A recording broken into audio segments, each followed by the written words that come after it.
우리는 전도하면 그 한 신자가 이제 다른 불신자에게 예수님을 전하는 것만 이렇게 생각을 하기 쉬운데, 이 전도는 훨씬 다양하게 이루어질 수 있습니다. 킹 오브 킹즈라는 그 예수님의 생애를 그린 그 애니메이션이 미국에서는 크게 흥행하고, 한국에서도 한 130만 명 정도가 이 애니메이션을 이제 봤다고 합니다.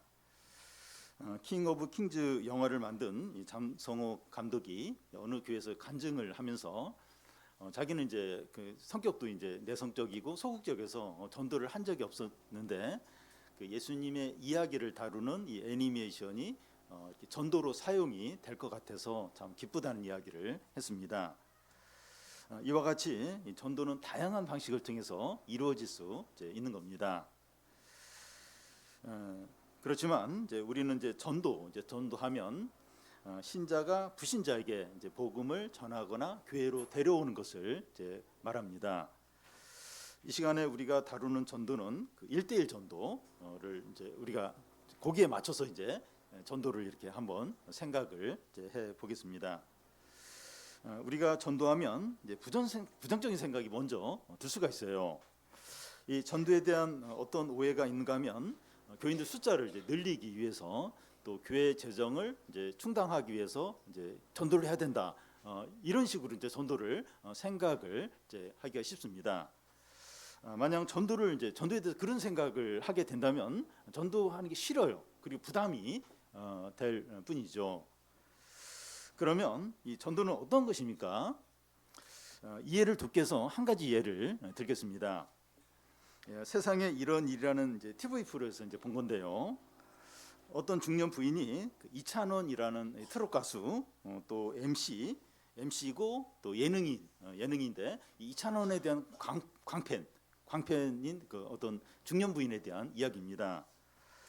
이 중년 부인은 그 시어머니를 이제 수년 동안 이렇게 병 간호를 했는데, 어느 날 시어머님이 돌아가신 거예요. 돌아가시면서 근데 이 관계가 이 친어머니처럼 너무 관계가 좋았던 거예요. 근데 시어머니가 이제 갑자기 이제 돌아가시면서 그러면서 이 중년 부인에게 우울증이 온 거예요. 우울증이 오고, 그러면서 너무 이제 이렇게 막 삶의 의욕도 잃어버리고 막 굉장히 좀 이렇게 심각한 상태가 이제 됐습니다.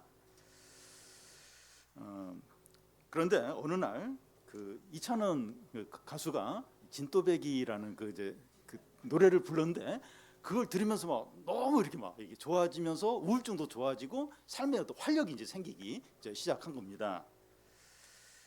그러면서 이제 이 중년 부인은 이제 이찬원 광팬이 이제 됐는데, 어느 정도인가 하면 집의 위층에 큰 방에 이찬원 사진을 2,000장 정도, 그러니까 똑같은 사진도 아니고 다 다른 사진이에요. 그걸 2,000장 정도 이제 도배를 하다시피 이제 해놓은 겁니다. 그리고 아들이 이제 군대 갔다가 이제 이렇게 휴가를 나왔는데, 그 온 가족이 이제 모여서 이제 식사를 해요. 식사를 하는데 이찬원이가 좋아하는 반찬 위주로 해가지고 이렇게 아들이 이제 휴가 나온대. 아들이 이제 나 이제 휴가 안 나오겠다고, 물론 농담이지만 그렇게 이제 할 정도입니다.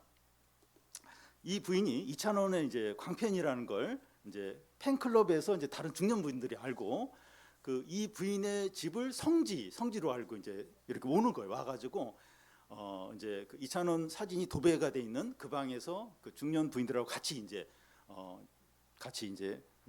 잠을 자면서 이제 이찬원 얘기를 이제 하면서 이제 즐거운 시간을 이제 보내기도 이제 하는 겁니다. 이 부인의 남편이 어떻게 생각할까 하는 게 좀 궁금할 수 있는데, 아내가 이찬원 때문에 이제 우울증도 좋아지고 삶의 활력을 갖고 이제 생활하니까 이 남편 입장에서도 이제 좋은 겁니다. 그래서 온 가족이 이제 이찬원의 어떤 팬으로 이제 이렇게 그렇게 즐거워하면서 보내는 모습을 봤습니다. 이 중년 부인은 이찬원의 전도사라고 할 수 있습니다. 제가 왜 이야기를 하는가 하면, 이 전도에 이런 특징이 있다는 겁니다. 전도하는 사람에게는 즐거움이 있어요. 확신이 있고 그 한다고 뭐 이렇게 수고하는 게 힘들지 않은 겁니다. 예수님을 전하면서 기뻐하고 확신을 갖고 힘들지 않은 거예요. 예수님 전하는 게 힘들지 않은 겁니다. 우리가 주일 오전에 요한복음을 살펴보고 있는데, 4장에 보면 사마리아 여인이 나오는데 이 사마리아 여인이 전도하는 모습이 나옵니다. 그는 성적으로 방종한 생활을 한 죄인이었고 사람들 깊이 했는데 어느 날 이제 물을 뜨러 이제 나왔다가 예수님을 만나고 이제 새 사람이 됩니다. 그는 자기가 물도로 나왔다는 것을 잊어버리고 물동이를 놓고 그 마을에 가서 내 과거에 대해서 이야기한 사람을 와서 봐라, 이분이 그리스도 아니냐, 이러면서 사람들에게 예수님을 전했습니다. 예수님은 그에게 전도하라는 일체 안 했어요. 너 죄인이었다가 예수님 믿게 되면 전도해, 뭐 이런 일체 하지 않은데 자기가 자원해서 막 뛰어다니면서 이제 전도를 한 겁니다. 또 사도행전에 보면 그 제자들이 예수님을 전한다고 종교 지도자들에게 붙잡혀서 채찍질을 당해요. 그리고 막 위협을 당하는데 예수님 이름 때문에 채찍질 당했다 이러면서 막 제자들은 너무 기뻐하면서 이제 더 막 예수님을 전하는 겁니다. 전도는 기쁨으로 해요. 확신 가운데 수고하고 뭐 고생을 하더라도 이게 힘들지 않은 겁니다. 힘들지 않은 이게 이제 전도인 거죠. 그러면 이 전도는 어떻게 시작이 되었습니까? 누가 이 전도를 처음 이렇게 하라고 했습니까?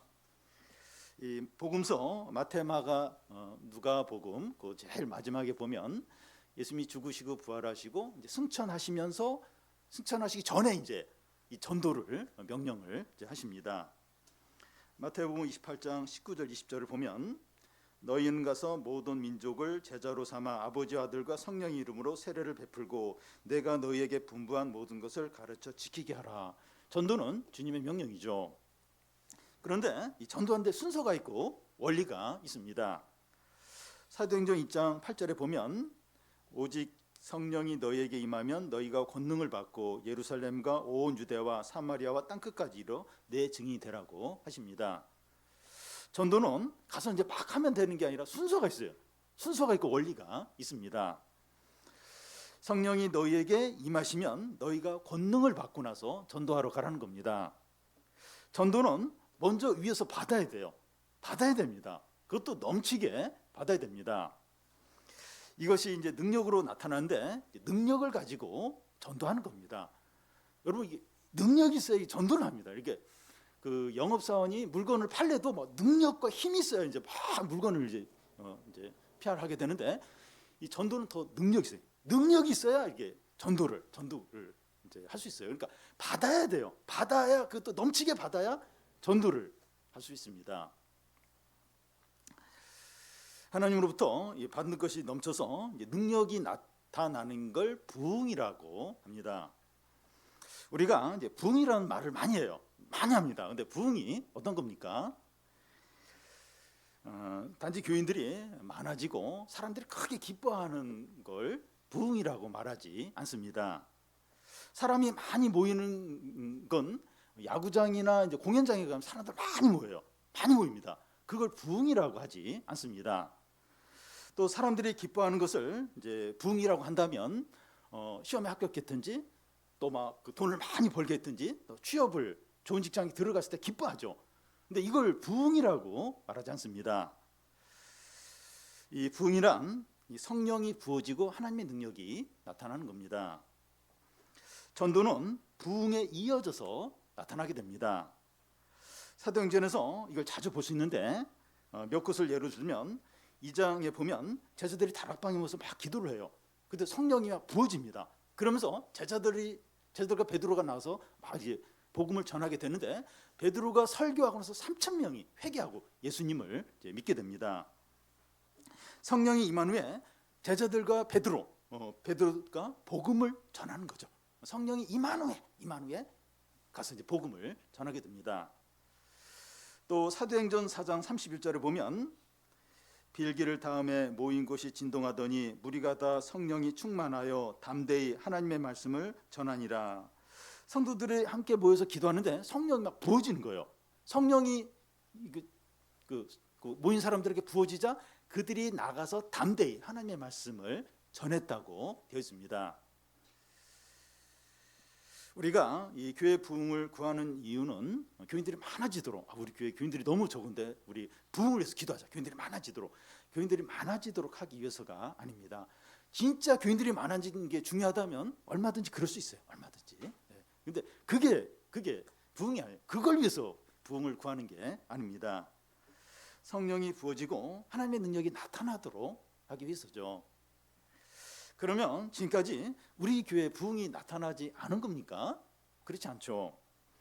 성령이 일하시고 하나님의 능력이 나타나는 걸 우리는 수없이 경험을 했습니다. 그런데 그럼 왜 부흥을 구합니까? 성령이 부으심과 하나님의 능력이 더 풍성하고 넘치도록 우리가 그걸 생생하게 다 같이 볼 수 있도록 부흥을 이제 구하는 겁니다. 교회 부흥이 일어나면 선교나 전도는 자연스럽게 이루어지게 됩니다.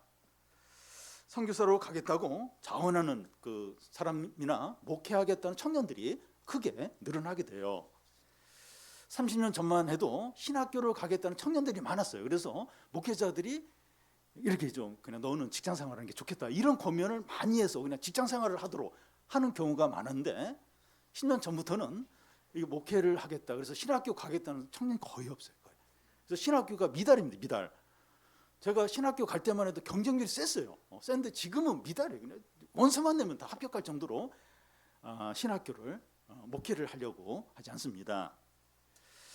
교인들이 점점 더 전도하지 않으니까 한국교회 교인 수들이 줄어들고 있어요.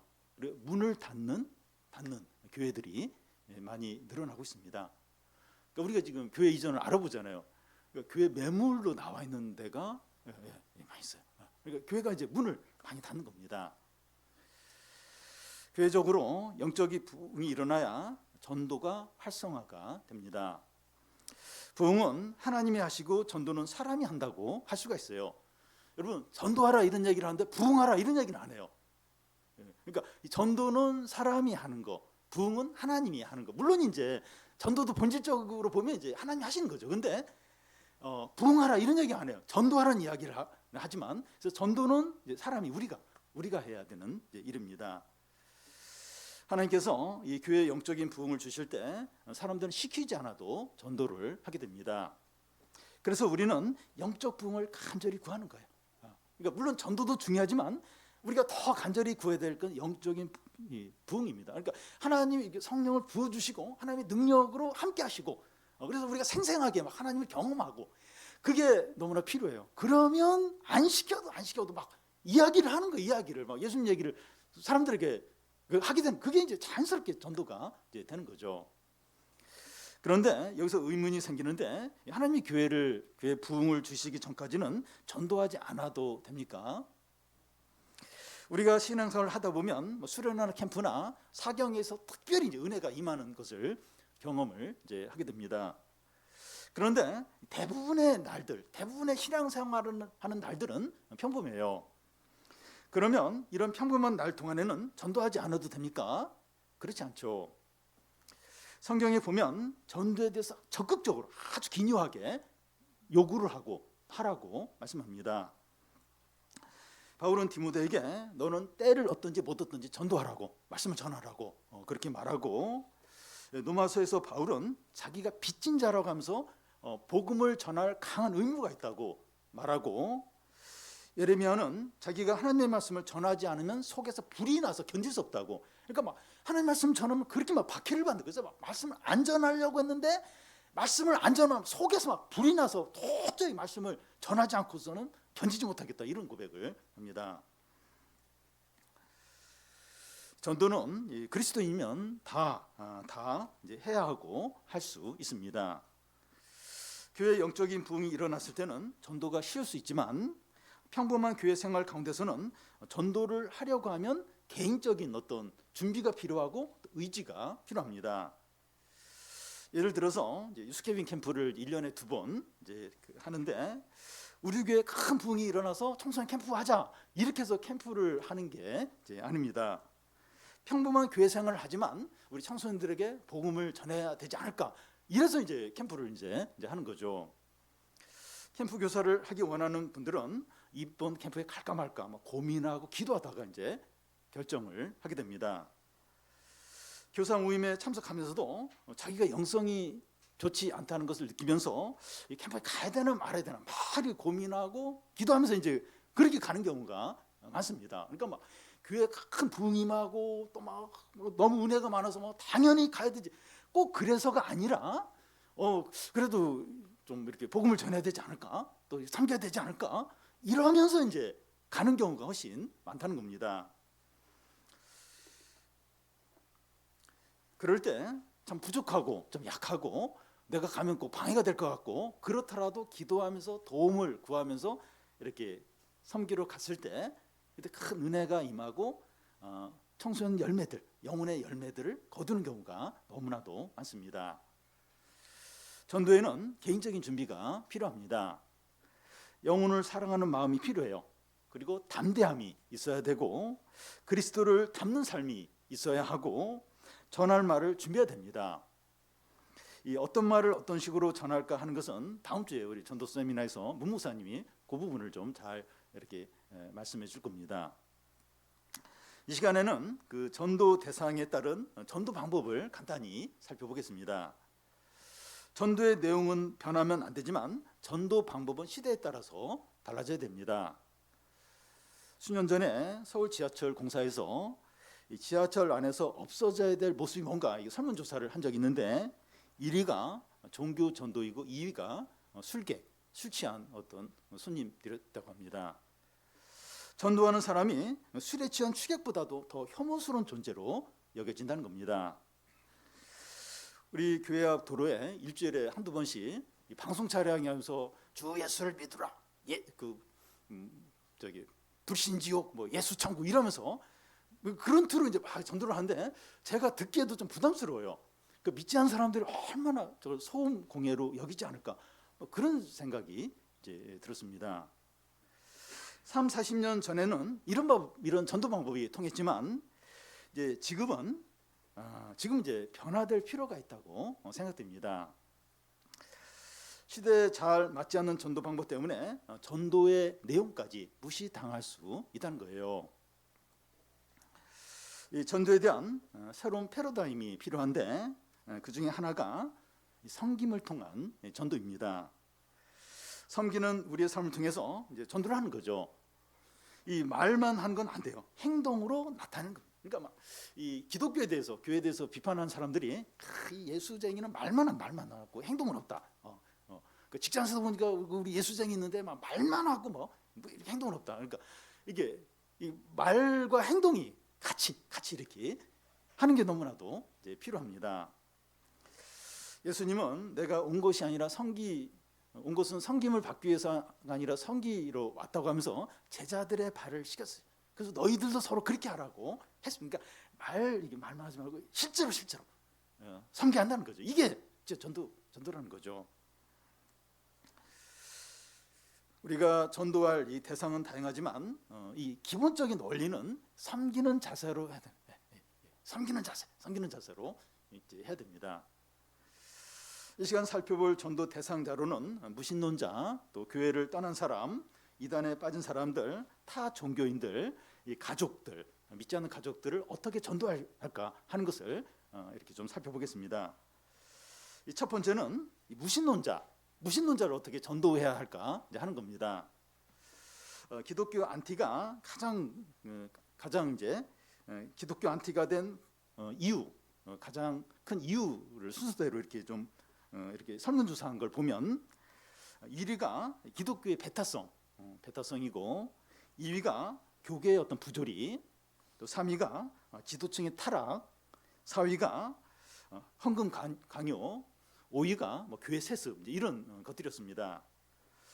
무신론자들은 성경 그 구약에 나오는 그 무차별적인 살인을 명령하는 그런 기독교 신에 대해서 어떤 반감을 나타내기도 하고 교회 역사에서 교회 이름으로 행해진 어떤 폭행과 악행, 이 폭력과 악행에 대해서 이제 비난을 합니다. 또 리처드 도킨스 같은 무신론자들은 과학 합리주의로 이제 기독교를 이제 이렇게 비난합니다. 기독교가 비과학적이라고 하면서 거부하는 젊은이들, 청소년들이 이렇게 많아지고 이제 있습니다. 그래서 무신론자를 전도하려면 우선 그들의 문화와 가치관과 생각을 이해하려고 노력을 해야 되고 공부를 좀 해야 됩니다.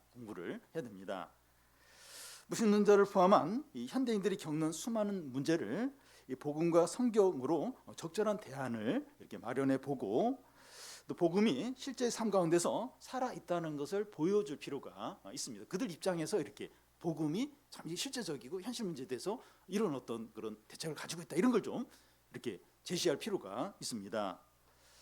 무신론자 전도의 기본적인 대책은 예방에 있다고 할 수가 있습니다. 예방. 거기에 빠지기 전에 예방하는 게 필요합니다. 지금 교회 안에서 진리에 대한 확신이 없이 지내는 청소년들과 이제 청년들이 사회 기독교적인 이 정서에 휩쓸릴 수 있기 때문입니다. 요즘 유튜브만 들어가도 안티 기독교의 어떤 막 그런 뭐 유튜브 그런 유튜버들도 많고 뭐 그런 글들이 너무 많아요. 그래서 교회 안에서 이렇게 어떤 진리에 대한 확신이 없으면 우리 청소년과 청년들이 그런 사회적인 어떤 기독교적인 거기에 이렇게 휩쓸려가고 어떤 그런 생각에 빠지기가 쉽다는 겁니다. 그래서 어느 때보다도 이 진리의 하나님 말씀을 잘 이렇게 가르치고 분명한 믿음을 갖도록 하는 것이 너무나 이제 필요합니다. 이 두 번째는 이 교회를 떠난 사람들을 어떻게 전도해야 할까 하는 겁니다.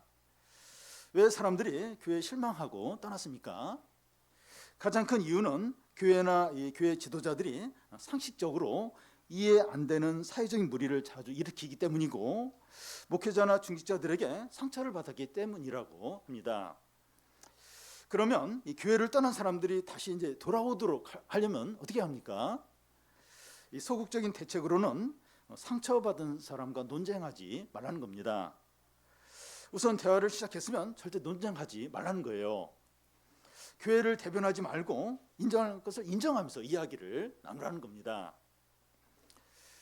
이 적극적인 대책으로는 교회 안에서 누군가로부터 친밀하게 사랑을 받고 보살핌을 받았다면 쉽게 교회를 떠나지 않았을 거라는 거예요. 그래서 친밀감을 쉽게 형성하는 그런 어떤 사람들이 필요하다는 겁니다. 한 사람이 아니라 서너 사람이 혹은 그룹이 이렇게 필요하다는 겁니다. 이 건강한 소그룹 안에서 소통하고 친밀하고 배려하고 회복시키는 것이 도움이 돼요. 제일 좋은 게 건강한 소그룹 안에서 이제 이렇게 받아주고 또 격려하고 세워주고, 이제 그런 어떤 소그룹이 있다면 이런 분들이 다시 돌아와서 잘 정착할 수 있다는 겁니다.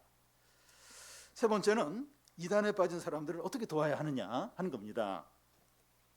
이단의 세뇌보다 더 힘든 것이 회복이라고 합니다. 이단에 빠졌던 사람이 교회에 왔을 때 교회 문턱이 너무 높고 이 교회 무관심 때문에 다시 또 다른 이단에 빠지는 경우가 많다고 합니다. 교회는 이단의 신도들이 그 이단의 최대의 이 피해자라는 것을 기억하고, 교회의 본질은 이단 관련자들을 정죄하는 데 있는 것이 아니라 이단 피해자들을 회복시키는 데 있다는 것을 기억을 해야 됩니다. 그러니까 정죄하기가 쉬워요. 그리고 막 경계하고 막 의심하고 그러기가 쉬운데, 교회의 본질은 이단 관련자들이 또 이단에서 이렇게 돌아온 자들이 잘 회복이 되도록, 거기에 이제 교회의 진정한 본질이 있는 거죠. 그리고 이단에 빠진 자들에게 엄격함과 이 단호함으로 이단의 잘못을 지적해야 되지만, 이 관심과 사랑의 끈을 놓지 않아야 됩니다. 어떤 이단 그 부분에 대해서는 단호하게 해야 되지만 관심과 사랑의 끈을 놓지 않고 계속 이렇게 좀 사랑하고 챙겨주고 그렇게 이제 해야 이제 되는 거죠. 우리 가족 중에 한 사람이 이단에 빠졌으면 끝까지 포기하지 않고 건지려고 할 거죠. 우리 가족이 그렇다면 절대로 포기 않을 겁니다. 우리가 그런 심정으로 이단에 속한 자를 절대로 포기하지 말고 그를 끌어내는데, 개인적으로 하려면 금방 지쳐요. 얼마나 힘든지 몰라요. 너무 벅차고, 교회가 조직적으로 이렇게 회복시키고 이렇게 좀 이렇게 잘 정착하도록 다시 돌아오도록 교회가 함께 하는 것이 너무나도 필요합니다. 네 번째는 이 타 종교인을 어떻게 이제 전도할 것인가 이제 하는 건데, 여기서 타 종교는 불교, 뭐 이슬람교, 또 뭐 카톨릭 뭐 이런 것을 이제 말할 수 있습니다. 타 종교인을 전도하려면 먼저 복음과 예수 그리스도에 대해서 큰 확신이 있어야 됩니다. 그러니까 타 종교를 이렇게 전달하려면 초신자가 그렇게 오히려 전도당할 수 있어요. 타 종교인에게. 그러니까 이게 복음과 예수 그리스도의 큰 확신과 어떤 그런 게 좀 분명히 좀 갖출 필요가 있습니다. 우리가 만나는 이 대다수의 타 종교인들은 명목상 신자가 많습니다. 보면 거기에 굉장히 심취된 사람인 것 같은데, 물론 그런 사람도 있지만 대부분은 명목상 신자가 많습니다. 불교 신자도 그렇고 이슬람 신자들도 그렇고, 명목상 신자들이 많습니다. 그래서 그들에게 복음을 이제 분명하게 전하는 게 필요해요. 분명하게 복음을 전하는 게 필요합니다.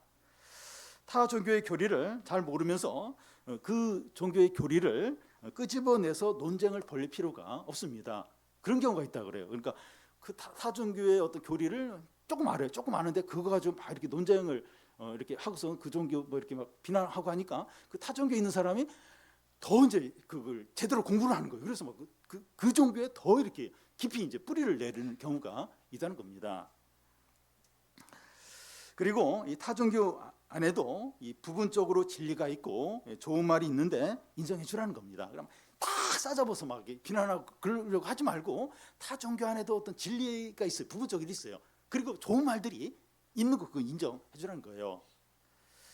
복음은 타 종교를 깎아내려서 복음이 되는 것이 아니기 때문입니다. 욕하면서 막 비난하면서 그러면서 복음다움이 드러나는 게 아니라는 겁니다. 타 종교인들을 상대로 전도할 때 중요한 것이 온유와 존중함입니다. 타 종교인들은 우리의 논리만을 듣는 것이 아니라 우리의 태도를 더 많이 본다는 거예요. 나를 지금 어떤 식으로 여기는가, 어떤 태도로 나에게 이런 말을 하는가, 그런 태도를 더 이렇게 그걸 더 중요시 보지, 우리가 얼마나 논리적이고 얼마나 뭐 이렇게 진리를 전하는가, 그런 데는 덜, 그런 것보단 우리의 태도에 더 이렇게 관심을 간다는 거예요. 복음에 대한 확신이 무례함으로 나타나서는 안 되고, 전도의 담대함과 무례함을 혼동해서는 안 됩니다. 복음을 담대히 전해야 되는데 이게 무례함으로 나타나면 이게 실패라는 거예요. 그래서 잘 담대함과 무례함을 구분을 이제 해야 됩니다. 우리의 목적은 영혼을 얻는 것이지 싸움에서 이기는 게 아니기 때문입니다. 잘못하면 이렇게 처음에는 이제 이렇게 좀 전도하려고 했다가 싸워요. 막 싸우고 막 이렇게 그러면서 끝날 수가 있는데, 싸우려고 하는 게 아니죠. 이렇게 전도하려고, 이게 복음을 전하고 이렇게 구원하려고 이제 하는 거죠. 그래서 싸우려고 하면 이제 안 됩니다. 마지막으로 이제 가족을 어떻게 이제 전도해야 되는가, 믿지 않는 가족을 어떻게 전도해야 되는가 하는 겁니다. 왜 가족 전도가 다른 전도보다 어렵습니까? 가족의 영적 상태를 잘 알기 때문입니다. 전도해봤자 소용이 없다는 거예요. 일찍 포기를 이제 하는 겁니다. 가족의 특성상 서로의 성향을 잘 알기 때문에 말해봤자 들어주지 않을 거라고 이제 하는 거예요. 예를 들어서 아버지는 화를 잘 내기 때문에 말을 해도 그냥 화만 낼 거라고 하면서 아예 그냥 포기를 해버리고, 동생은 비사교적이기 때문에 교회 데리고 가면 적응을 못한다는 거예요. 그래서 아예 그 얘기들 꺼내지 않는, 너무 이제 잘 아는 게 가족이라 너무 잘 아니까 아예 그냥 시도도 안 하고 그냥 안 될 거라고 하면서 포기를 하기 때문에 가족 전도가 그만큼 어려운 거예요. 아예 모르면 오히려 이제 막 시도도 하고 그런데 너무 잘 알으니까 이게 가족 전도가 더 어려운 겁니다. 가족 전도에서 유념할 것들이 있습니다. 첫 번째는 절대 서두르지 않는 겁니다. 다른 사람에게는 여유를 가지는데 가족에게는 그게 안 돼요. 여유를 갖는 게 안 되고 자꾸 이제 서두르기 쉽습니다. 우선 가족과 친밀한 관계를 형성하는 게 필요합니다. 아니 가족이면 다 안 그래요. 가족이 참 이렇게 너무 냉랭하고, 그래서 막 우리 누구 빨리 구원받아야 되는데 막 너무 마음이 급해요. 근데 관계는 안 좋아요. 그러면 친밀한 관계를 형성하는 게 더 중요하다. 우선적이라는 겁니다. 이 두 번째는 술이나 담배나 게임 등으로 정죄하지 않는 겁니다. 정죄를 하면 관계가 단절되기 때문에 전도를 시작조차 할 수가 없어요. 죄인 취급하면 자기를 존중하지 않는다고 여기기 때문에 딱 마음을 닫아버립니다. 그러니까 나는 그걸 버리고 신앙생활 잘하고 그리고 이게 어쨌든 안 좋으니까, 그래서 그 얘기를 자꾸 하는데 그 얘기를 자꾸 지적하면 지적할수록 나를 지금 정죄하는구나, 죄인 취급하구나, 그러면서 이렇게 전도가 시작부터 이제 안 되는 겁니다. 그래서 그게 그렇게 중요한 게 아니에요. 술, 담배가 그렇게 중요한 게 아니에요. 이렇게 먼저 예수 믿고 이렇게 어떤 마음을 열고 교회 가는 게 중요하지. 그러면 술 담배는 해결이 되는데 우리 그게 보이니까 자꾸 그 얘기부터 딱 마음을 닫아버린 거예요. 아니, 나를 지금 죄인 취급하고 나를 그러면서 이제 안 되는 겁니다. 세 번째는 말과 행동을 일치하는 모습을 이제 보여야 합니다. 그래야 신뢰를 얻어서 이제 복음 전할 기회를 이제 갖게 되는 거죠. 신자인 가족을 향해서 너나 제대로 해. 그러니까 믿지 않는 가족이 신자인 가족 너나 제대로 해. 이런 정도라면 이 전도가 이제 어려운 겁니다. 신자인 가족을 보면서 자기도 참 믿고 싶다. 내가 지금 여건이 안 돼서 좀 또 이렇게 마음이 아직 준비가 안 돼서 그렇지. 내가 우리 가족 우리 누구를 보니까 나도 신앙생활 하고 싶다. 이런 마음이 들어야 되죠. 너나 잘해. 이러면 이게 시작부터 안 되는 겁니다. 그러면 이 가족 대상에 따라서 어떻게 이제 해야 되느냐? 그러니까 가족 대상이라는 건 뭐 부모님이나 자녀나 형제 자매나 부부가 이런 대상에 따라서 어떻게 이제 이렇게 좀 해야 되느냐 하는 겁니다. 첫째, 이제 부모님을 전도하려면 먼저 효녀가 되어야 합니다. 평소에 잘 해드리지 않으면서 교회 가자고 마음을 닫아버리죠. 그러니까 이 효녀가 이제 돼야 그러면 이제 막 그 부모가 이제 신앙을 갖고 싶지 않더라도 미안한 마음을 가져. 그래도 내가 교회 가야 되는데 예수 믿어야 되는데 이런 마음을 이제 갖는다는 겁니다. 그래서 일단 효녀가 돼야 돼요. 이렇게 용돈도 드리고 또 이렇게 찾아뵈야 될 때도 찾아뵙고 이제 그러면서 이제 이렇게 마음도 열리고 또 예수님 믿게 이제 되는 겁니다. 둘째, 형제 자매를 전도하려면 화목한 관계가 유지가 돼야 됩니다. 형제 자매의 생일이나 어려움이 있을 때 앞장서서 도와주는 겁니다. 이렇게 돈 쓸 일 있을 때 이렇게 돈 이렇게 그 형제 자매를 위해서 쓰는 겁니다. 그러니까 막 너무 이렇게 인색하고 그러니까 믿음이 좋고 막 사랑 많은데 막 돈 쓸 일 있을 때 안 쓰는 거예요. 안 쓰고 막 이렇게 그러면 참 이러면서 이제 실망하게 되죠. 그래서 이렇게 그런 참 이렇게 어떤 화목한 관계가 되도록 그게 이제 우선입니다. 세 번째, 자녀를 전도하려면 부모가 먼저 본을 보여야 합니다.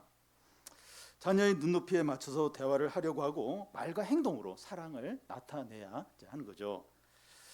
이 대화가 아니라 학원 숙제니 그리고 할 거 다 있어. 이 체크하는 게 대화의 전부인 그런 부모와 자녀 관계가 있어요.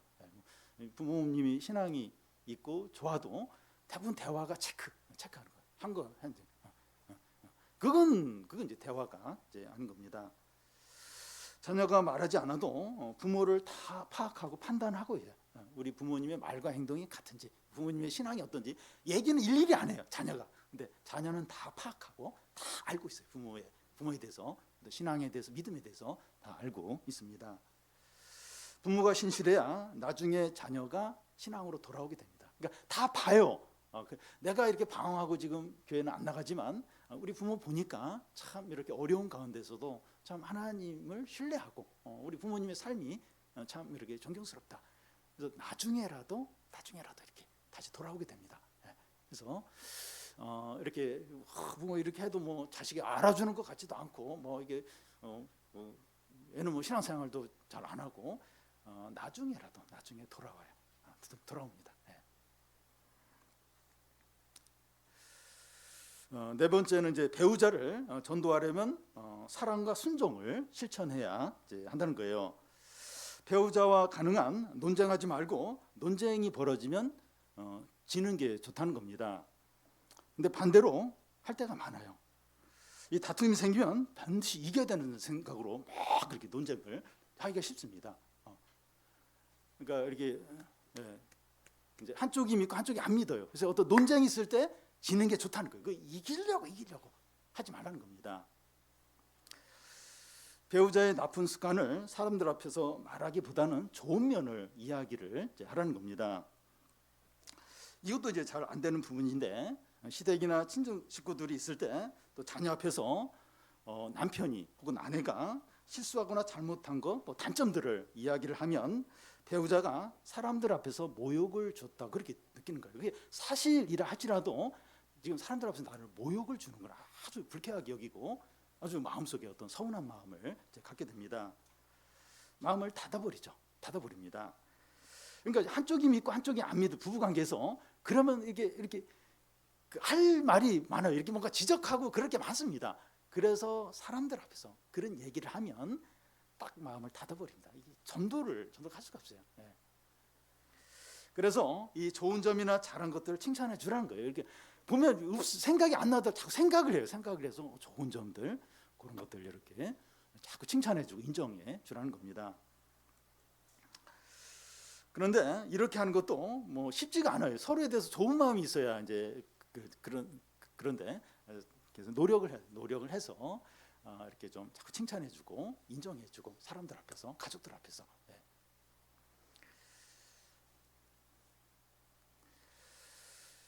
그리고 이제 교회 내 부정적인 면을 불신 배우자들에게 말하지 않는 게 좋습니다. 그러니까 이제 와서 이제 교회 얘기를 하는데 교회 이제 좋은 일도 있지만 좀 안 좋은 일도 있잖아요. 다 이제 죄인들이 모인 곳이기 때문에. 근데 교회 안 좋은 이야기를 주로 하는, 그러니까 뭔가 이야기거리는 그런 게 이야기거리가 될 수 있잖아요. 그러니까 주로 이제 믿지 않는 남편에게, 믿지 않는 아내에게 교회 어떤 부정적인 얘기를 계속 이렇게 하는 경우가 있어요.